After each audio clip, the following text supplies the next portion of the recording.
me SPAK, por edhe me Ramën.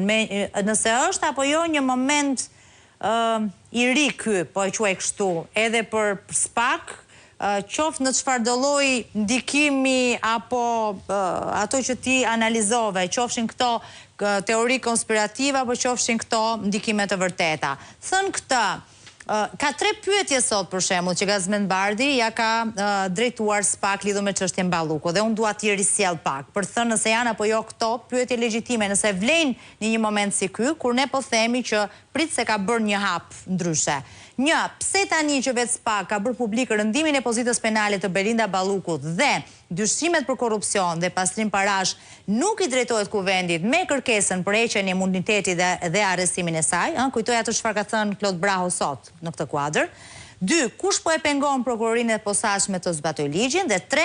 A ka ndryrë Edi Rama te drejtuesi i ri i prokurorisë posaçme për të shtyrë të paktën deri në shtator zbatimin e ligjit dhe të njëjtit standard në çështjen Balluku? Janë këto 3 pyetje legjitime që i bëhen sot SPAK?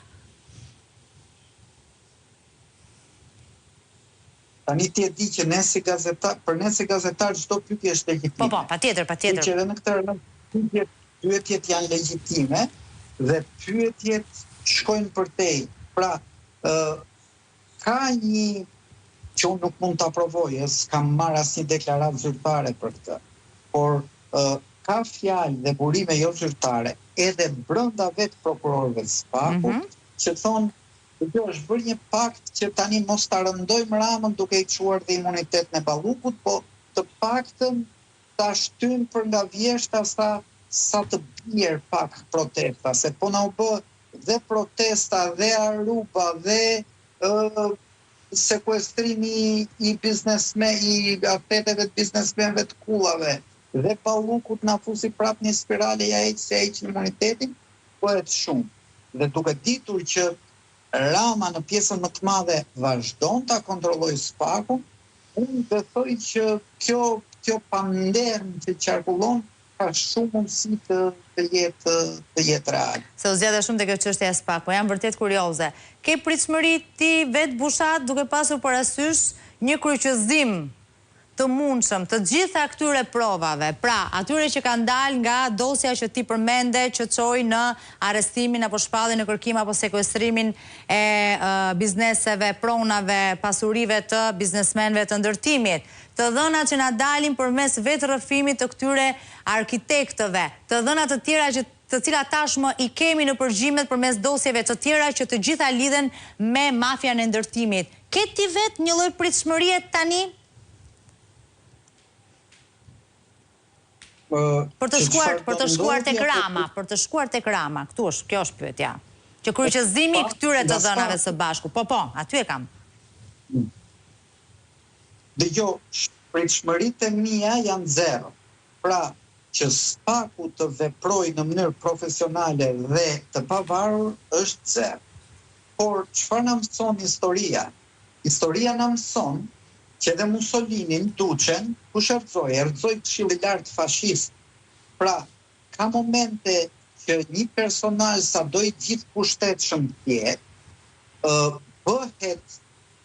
bëhet pengesë për e gjithë enturazhin e gjithë kastës dhe pikërisht ata që kanë shërbyer si shërbëtor të tij janë ata që mund të argëzojnë. Në këtë rast, se duket sikur ka një paradoks apo një kontradikt kjo që them, unë kam 0 pritshmëri ke SPAK, por pikërisht se SPAK-u nuk është profesional dhe i pavarur.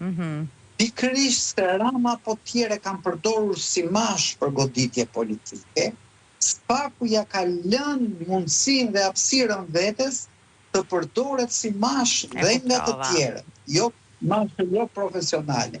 Që ne nuk duhet çuditemi as pak që diçka e konceptuar si mash mund të përdoret edhe ndaj atij që e ka përdorur si mash deri tani.